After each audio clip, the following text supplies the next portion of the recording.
Existe un lugar en la ciudad de Jerusalén donde ocurrieron cosas extraordinarias en un periodo decisivo de la historia de la humanidad. Se trata de una sala en un segundo piso, hoy conocida como cenáculo.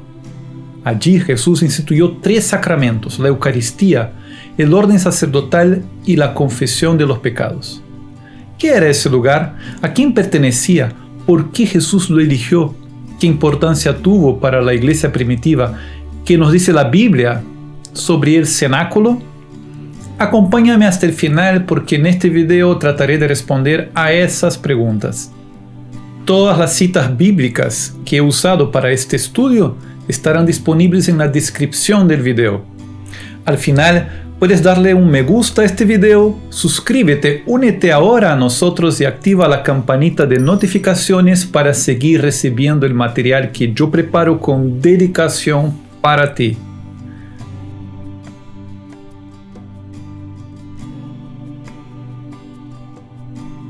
El nombre cenáculo viene del latín cenaculum, que significa lugar donde se cena. Pero ¿será realmente ese lugar de la última cena? ¿Qué información tenemos acerca de la historia de ese lugar? Nuestra fuente primaria de información será la Biblia, pero comenzaremos echándole una mirada a la historia de ese lugar. ¿Cómo así la sala del cenáculo se ha conservado hasta los días de hoy? ¿Cuál fue su historia después de los apóstoles? Antiguos historiadores cuentan que la sala del cenáculo se transformó en sinagoga en el siglo I después de Cristo. Una sinagoga no de judíos, sino de judeocristianos, es decir, cristianos que provenían del judaísmo. Era el lugar de reunión y de oración de ellos. Las persecuciones de los siglos II y III dejan la historia de ese lugar bajo las sombras, hasta que en el siglo IV el emperador Teodosio, promotor del cristianismo, erigió en aquel lugar una basílica que fue llamada la Santa Sion, Hagia Sion en griego. El testimonio artístico del mosaico bizantino de Madaba en Jordania nos muestra la iglesia ubicada al sur de la ciudad de Jerusalén, con 2 partes muy bien definidas, la nave central y un pequeño edificio adjunto que nos hace pensar en el cenáculo bíblico. El antiguo escrito del peregrino de Burdeos del año 333 atestigua la relación del cenáculo con la gran basílica Hagia Sion. La antigua basílica fue destruida en 2 ocasiones por los islámicos y reconstruida por los cruzados. La arquitectura gótica de la capilla de los cruzados se conserva hasta el día de hoy. Se estima que sea parte de la iglesia construida a fines del siglo XII y comienzos del siglo XIII. Ese edificio, tras haber sido cuidado por los cristianos sirios, pasó a la custodia de los franciscanos en el siglo XVI. Tras un litigio entre musulmanes, cristianos y judíos, el lugar es actualmente administrado por judíos. Ellos veneran allí una tumba que, pese a que esté vacía, recuerda simbólicamente la memoria del rey David.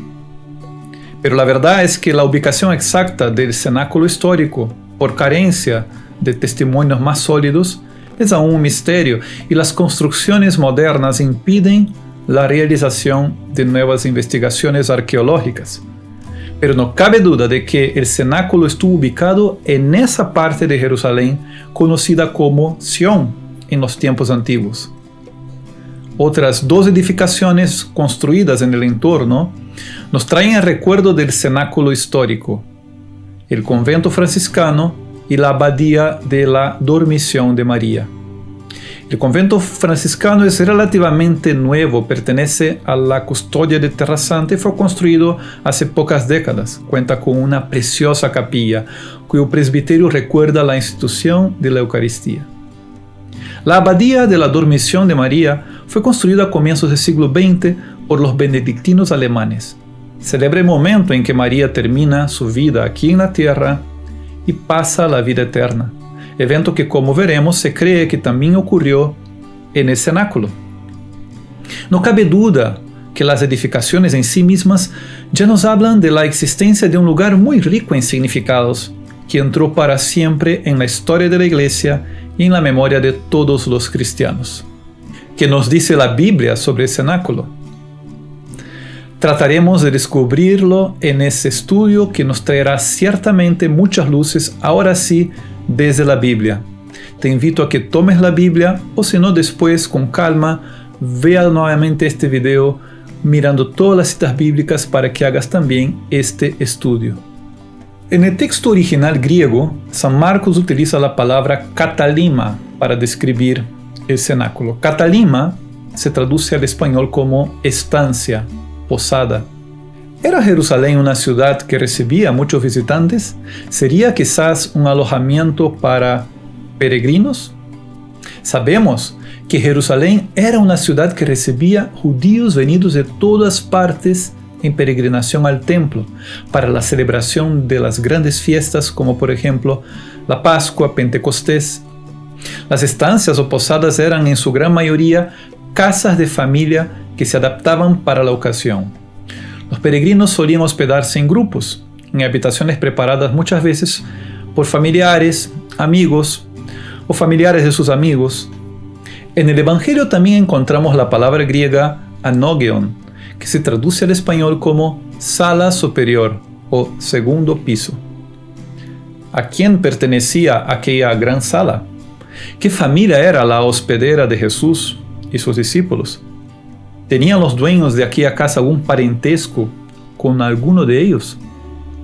Las orientaciones que Jesús da a Pedro y Juan para que encuentren el lugar de la última cena nos dan la impresión de que los discípulos no conocían el lugar.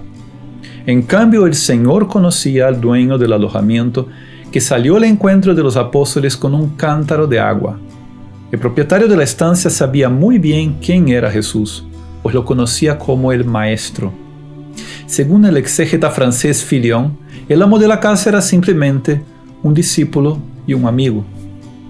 Al mismo tiempo, Jesús se refiere a la sala como suya. La orientación dada a los apóstoles era la de preguntar al dueño de parte del Maestro: ¿dónde está mi estancia? Katalima moi en griego. ¿Sería simplemente una afirmación imprecisa y ocasional por parte del Señor Jesús? Tendemos a pensar que no, que el pronombre posesivo indicaría una real posesión del sitio o al menos afectiva, reflejo de un uso habitual de aquel lugar. Si esta última hipótesis es real, podríamos elaborar una teoría muy factible. ¿Sería aquella estancia el lugar frecuentado por Jesús y sus padres antes de su ministerio público, en las peregrinaciones que hacían como de costumbre a Jerusalén, como dice Lucas 2, 41 a 42?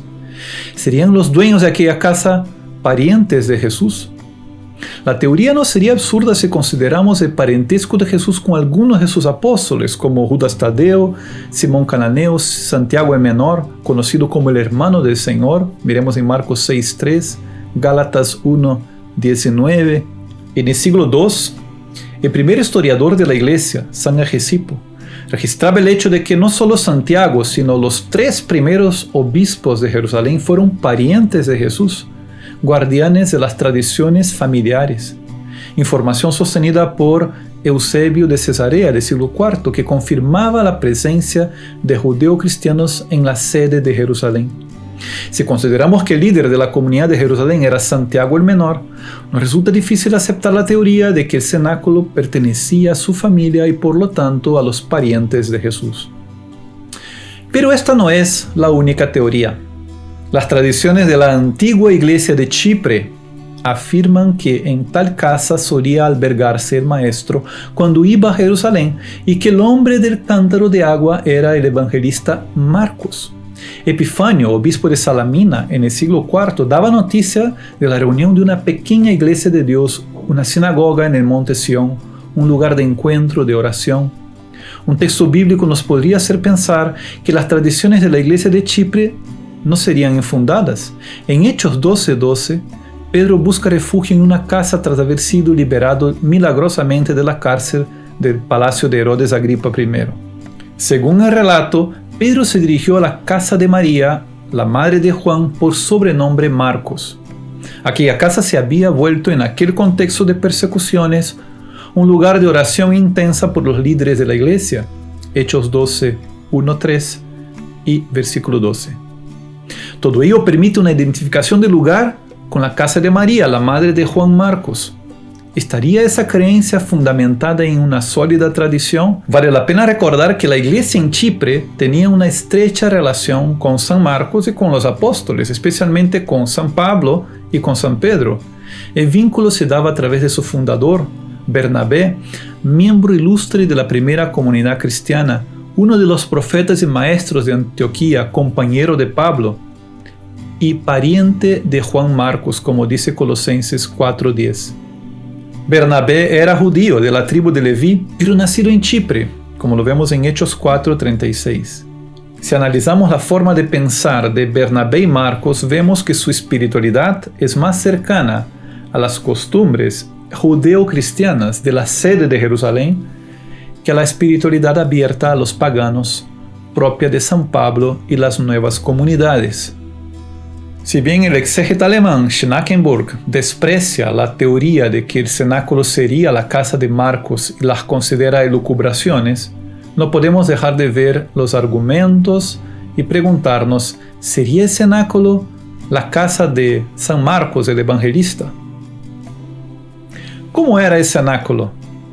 San Marcos es también el evangelista que nos brinda más detalles acerca de la preparación de la última cena y habla de una sala grande ya dispuesta y preparada en el piso superior.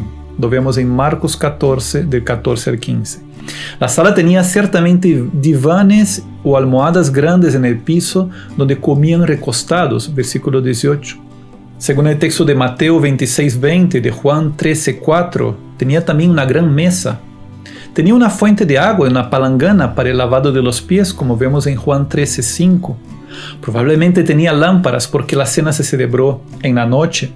Finalmente tenía también alfombras para cubrir los divanes y el piso. Debía estar muy bien dispuesta para la solemne cena que se celebraba anualmente en la Pascua. La palabra griega utilizada por Marcos es etoimazo, que significa listo, preparado a cabalidad. Si el cenáculo era ya conocido por Jesús, ¿por qué los evangelios no lo mencionaron antes? La respuesta tampoco es difícil si observamos algunos detalles. Primero, que durante su ministerio público Jesús subió varias veces para las fiestas en Jerusalén, pero optó siempre por quedarse en las afueras de la ciudad. Era común que no hubiera sitio para tantos peregrinos en Jerusalén. No faltaban tiendas de campamento fuera de los muros en los días de fiesta. Los poblados cercanos también eran aptos para el hospedaje de parientes y amigos. Si seguimos la tesis de que el cenáculo pertenecía a parientes de Jesús, sería coherente pensar que Jesús haya optado por guardar distancia del cenáculo durante su vida pública. Sabemos que los familiares de Jesús en Nazaret no entendían el hecho de que un simple primo o sobrino galileo, joven carpintero, reclamara para sí el título de Mesías. El Evangelio nos habla de ese rechazo a Jesús por parte de sus familiares, Lucas 4, de 16 al 20. Ahí tenemos un segundo motivo también por el cual los discípulos no conocían el cenáculo. Un tercer detalle es el siguiente: Jesús era tratado como persona non grata por las autoridades de Jerusalén. La distancia que Jesús tomaba de las calles de Jerusalén explicaría el hecho de que sus principales discípulos ignoraran la existencia de la sala ubicada en el monte Sión, incluso el nombre de su dueño. Según los evangelios, el Monte de los Olivos, ubicado en las afueras de la ciudad hacia oriente, fue el lugar elegido por Jesús para orar y estar más apartado del bullicio y de los riesgos de la gran ciudad. En el monte hay hasta los días de hoy una cueva que, según una antigua tradición, era el lugar donde Jesús se hospedaba con sus apóstoles durante su ministerio público. Finalmente, el Maestro inauguró una nueva forma de relacionarnos como hermanos. Tomaba distancia de su familia natural y predicaba que sus verdaderos hermanos son los que escuchan su palabra y la guardan. Marcos 3, 32 a 35. Con todo esto podemos entender por qué Jesús prefería frecuentar la casa de Lázaro, Marta y María en el cercano caserío de Betania, como vemos en Lucas 10, 38, Juan 11, 1 y 5. Desde allí, de Betania, podía ir y venir caminando hacia Jerusalén diariamente, cruzando el monte de los Olivos. ¿Qué importancia tuvo el cenáculo para los apóstoles después de la resurrección de Jesús? Es notoria la ausencia del cenáculo en los relatos del Evangelio hasta la última cena. En contrapartida, aquella misma sala se volvió el principal lugar de reunión para los discípulos de Jesús después de su resurrección. Allí, en el primer día de la semana tras la crucifixión, estando a la mesa con los discípulos, se les apareció Jesús resucitado de entre los muertos y comió con ellos. Marcos 16:14. Después de la contundente demostración de su divinidad, el cenáculo pasó a ser frecuentado con mucha naturalidad por María, la Madre del Señor, por los apóstoles y otros discípulos, entre ellos sus parientes. Se reunían allí para orar y deliberar acerca de la misión que Jesús les había encomendado. En la fiesta de Pentecostés se reunieron en aquella misma estancia superior, como dice Hechos 1:13. Dice el texto que allí se alojaban ellos. La Biblia de Jerusalén traduce ese texto diciendo que allí vivían. Parece ser que el autor de Hechos de los Apóstoles no necesitaba explicar en qué lugar se reunían los apóstoles y presbíteros de la iglesia. El cenáculo era en efecto un lugar conocido por todos. Allí suponemos que se realizó también el primer concilio de la iglesia, como dice Hechos 15:2. La tradición litúrgica y patrística da testimonio de la dormición de María en aquel mismo lugar. Muchas cosas más podemos estudiar acerca del cenáculo, pero este estudio pretende ser breve. Varios temas relacionados al cenáculo quedan todavía por ser analizados. El significado del monte Sión, las profecías mesiánicas relacionadas a la ciudad santa, el parentesco de los apóstoles con los padres de Jesús y las tradiciones sobre la dormición de María. Por ahora vamos a detener aquí nuestro estudio y tratar de reflexionar qué nos quiere decir el Espíritu Santo sobre esa palabra revelada. Hagámonos una pregunta: ¿por qué Jesús eligió una casa y no un templo? Con la nueva y eterna alianza, Jesús dio también inicio a una nueva tradición litúrgica. Para ello, lo más lógico sería pensar, humanamente, que dicha reforma tendría que darse en un templo, en un lugar de culto. Sin embargo, Jesús no optó por el templo. Al contrario, Él anunció y realizó algo nuevo, como vemos en Juan 2, 19-21. Cristo inauguró el culto en espíritu y verdad, como vemos en Juan 4, 23-24. Un culto en espíritu y verdad, un culto en el cual cada uno de nosotros se une a Él como los miembros a la cabeza de un cuerpo místico, como dice San Pablo en la 1 de Corintios 12, 27. Como piedras vivas de un edificio espiritual, como dice Pedro en su primera carta, capítulo 2, versículo 5. El cuerpo glorificado de Jesús, movido por su obediente voluntad, a cruzar el umbral de la muerte. Ahora vivo y resucitado, Jesús es el sumo sacerdote eterno que presenta nuestras súplicas ante el Padre Celestial. El nuevo culto está centrado en Él, verdadero Dios y verdadero hombre glorificado, como leemos en Hebreos 5, del 1 al 10. Solo Él es capaz de transformar nuestro cuerpo mortal en templo del Espíritu Santo. 1 de Corintios 6, 19. Y para unirnos a Él en ese culto, lo que nos pide el Señor es escuchar su voz, acoger su palabra y vivirla. Lo que nos pide el Señor es que seamos hermanos, capacitados por el Espíritu para dirigirnos a Dios, unidos al Hijo, con aquella invocación única: Padre nuestro. Mateo 6, 9. Y el cenáculo representa para los apóstoles ese nuevo comienzo, esa nueva etapa litúrgica. Es el lugar donde Jesús les reveló una nueva ley, como vemos en Juan 15, 12. Una nueva alianza, como vemos en Mateo 26, 28. Dejó instituido el memorial de su pasión, muerte y resurrección, la Eucaristía. 1 de Corintios 11, 26. El lugar donde sopló sobre ellos su Espíritu Santo y les dio poder para perdonar los pecados.